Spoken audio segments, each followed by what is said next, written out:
Paul Foster-Bill. I move that the question be now Mr. Chairman. Mr. Chair. When I stand up, other people sit down. I'm not going to accept the closure, and it's for the reasons very close to what were alluded to by Mr. Hipkins.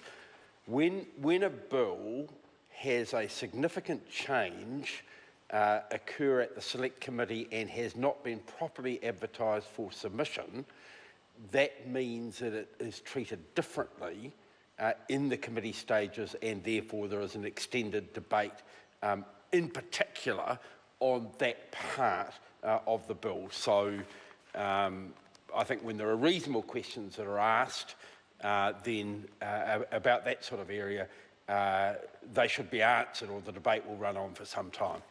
Catherine Delahunty. Thank you very much.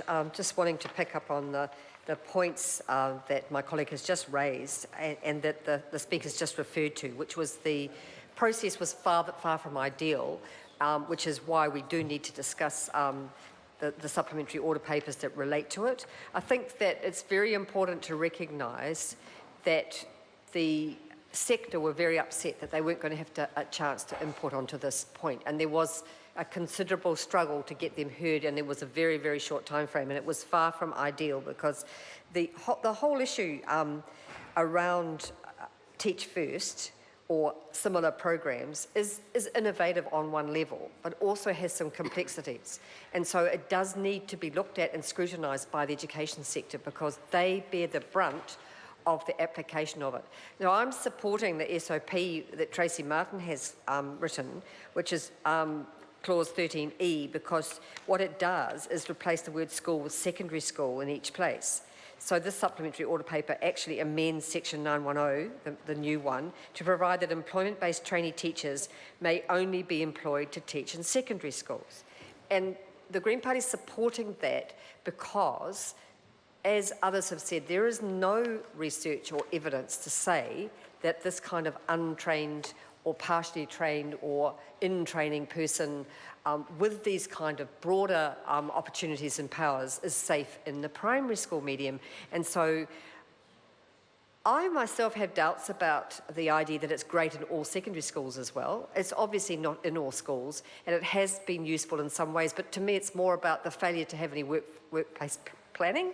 So the in-training has been leapt upon by some schools because they don't have sufficient teachers. And that's because we are not planning, we're not attracting, we're not actually thinking ahead, or as leaders in this parliament, making sure that we've got enough teachers attracted to the profession and trained to do the jobs that need to do. This is what happens when you leave it all to free will, the market and the mantra of choice, is you end up with a whole lot of messy and random situations which get patched up. And this is a patch-up job.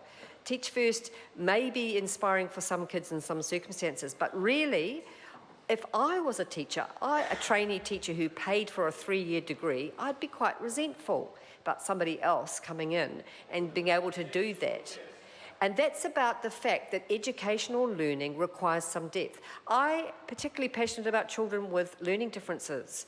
And just being passionate and having been to university and being trained on the job does not assist you. We have enough trouble with teachers who have had 3 years training, let alone those who haven't had that in certain fields in the school. So this bill in this particular part is of concern to me because I don't think that the case is proved, and I do think that Tracy's supplementary order paper is valuable because it protects the group of younger students. So if that's all we can achieve, I'm supporting it. It's not ideal, but it's worth supporting them. I also want to support Chris Hipkins's supplementary order paper, which talks about Part 1, Subpart 7, which deletes Subpart 7 of Part 1, removing the proposed ability for tertiary institutions to sponsor partnership schools. And I would like to support the speech that we heard from Meka Whai today. Kura Kaupapa would love to have the resources that could go to tertiary institutions and to run charter schools, and that go to other institutions who are setting up. They would kura kaupapa would love to have those things. They do not. One of the reasons that some people told me that they were looking at charter schools was because they couldn't get sufficient funding for their kura. Talk about flaky. You take an idea that's awesome and that works, that upholds culture, and then you underfund it, and then you come up with another idea, which is basically a privatisation model, and shoehorn that into a situation that provides privilege. Of course people are going to want more money. They need more money to run these schools. It's very, very challenging. So in terms of these issues, I'd also like to comment on the fact that we now have this authorisation board, the advisory board.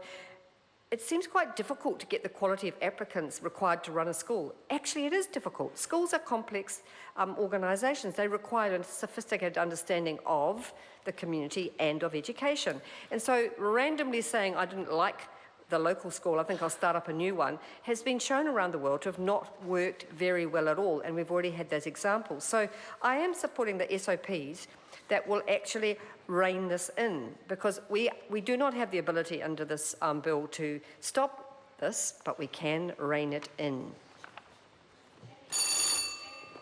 As I call Tracy,